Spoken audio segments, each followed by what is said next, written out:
Good morning, and thanks for joining us for my blog this morning. And I do appreciate all the many well wishes about my returning to good health again. And I'm happy to report that I'm feeling just fine. My energy is back. My voice is lagging behind. But I was back at work this past week, and I'm looking forward to now 2 weeks off for winter break. So we're going to go ahead and start making videos again. So I want to start with just a little show and tell. My assistant yesterday gave me this little bundle of potpourri, and it is designed to help your kitchen smell really Christmassy and holiday-like. You know, I was thinking that in the wintertime, things are a little bit bleak outside, so it's nice that we have bright colors and bright seasonings and good smells in our home. And I've always loved it when my home has smelled like fresh bread or cinnamon rolls or whatever the smells that are going on in the kitchen. So let's take this package apart and we'll see what this is, and then hopefully you can share some of the things that you do in your home as well.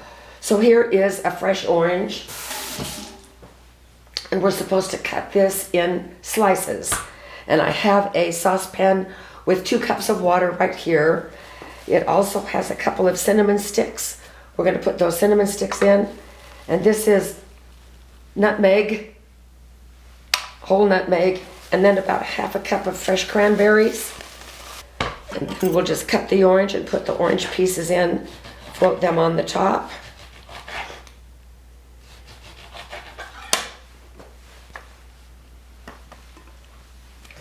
It looks really pretty in the pan.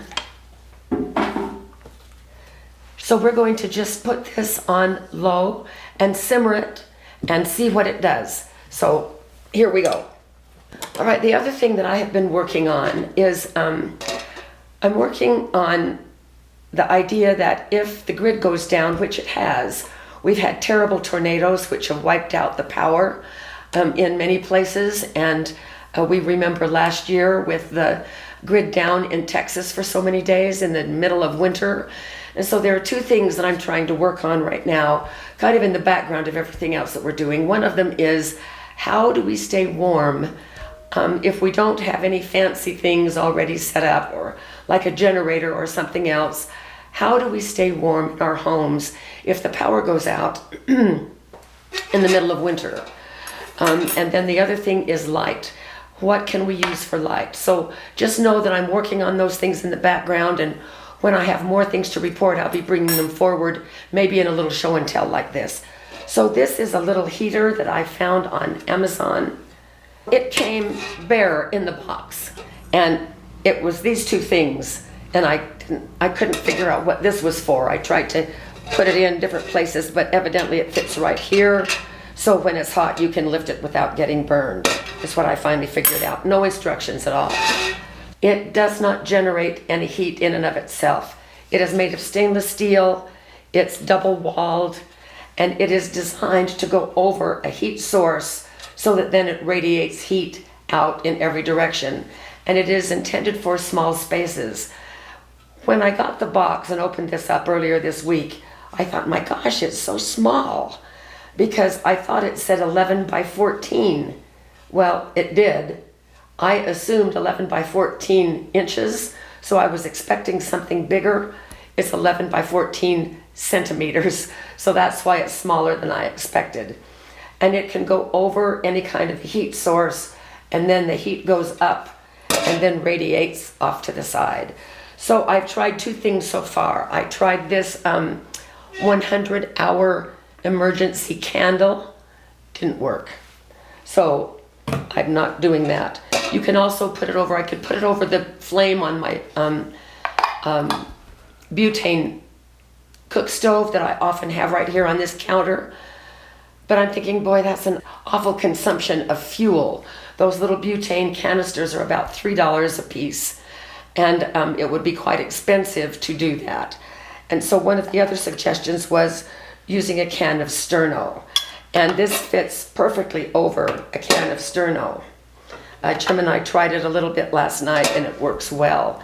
And then you can also, using the lid, cut that flame down to about half And on a can of sterno, it will go for about 3 or 4 hours. So let's go ahead and start this sterno.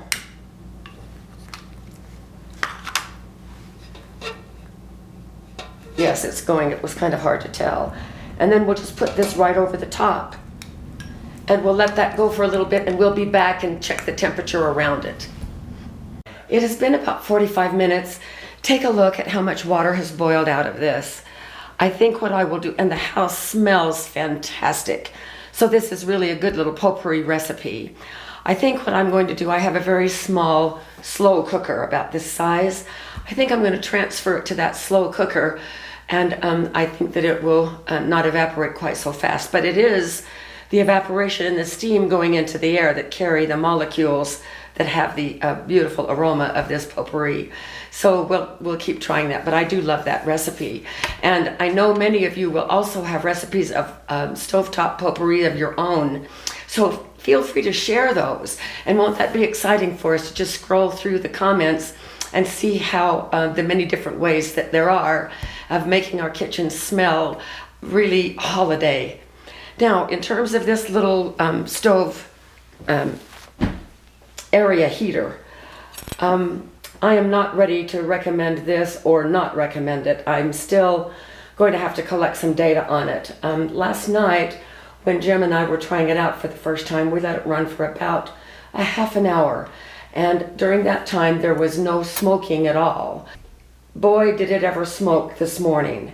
And so that really is a downside for me, because the smoke, that stinky, sterno, smoky smell did get in the house. And so, let's take the temperatures first. Right now, the kitchen temperature is at 72 degrees. So let's see what it is just above this. So it is evening out at about 95 degrees. And putting your hands over it and close to it would certainly help warm them up. Let's see what it is right in the front. Can you see that screen? 89, 88, 87. Okay, so it's going downward. 86. So it looks like the top part will increase the temperature by about 20 degrees above room temperature, and the sides about 10 degrees. But let me show you what I had to do.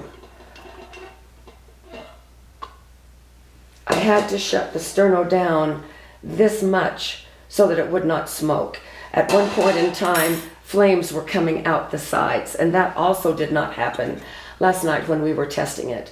Sterno burns at about 174, so I was hoping that the heat would be higher than just 20 degrees above.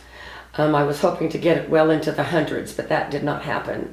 Now, the safety precautions for this, of course, are the same with anything that you would burn in your house, like our little butane stovetop that we do. You're going to want some ventilation, and by all means, get a carbon monoxide alarm. It would be a drop in the bucket trying to heat up something as big as this kitchen. But for small spaces, like within a tent, and one of the recommendations on some of the websites that I've been looking at for keeping warm during a power outage is that if you have a tent, set it up inside your house. And then this is advertised as a tent warmer. And so for a smaller space, it would be much better than just being in the cold. But still, the ventilation is going to be an issue. With propane burns much hotter than sterno. So if you had a little propane stove to put this over, that might work as well. But so far, I have nothing but cautions for this. You can take a look right here on the outside and see where it got so hot that it bubbled the paint. And I think that probably that is what was smoking as well. So I'm going to go ahead and put the link underneath the description of this video, but it does not have my recommendation yet. We'll keep using it a little bit, and if we change our mind, we'll come back and let you know. So that's the show and tell for my vlog for today. Thanks for joining us, and we'll see you next time.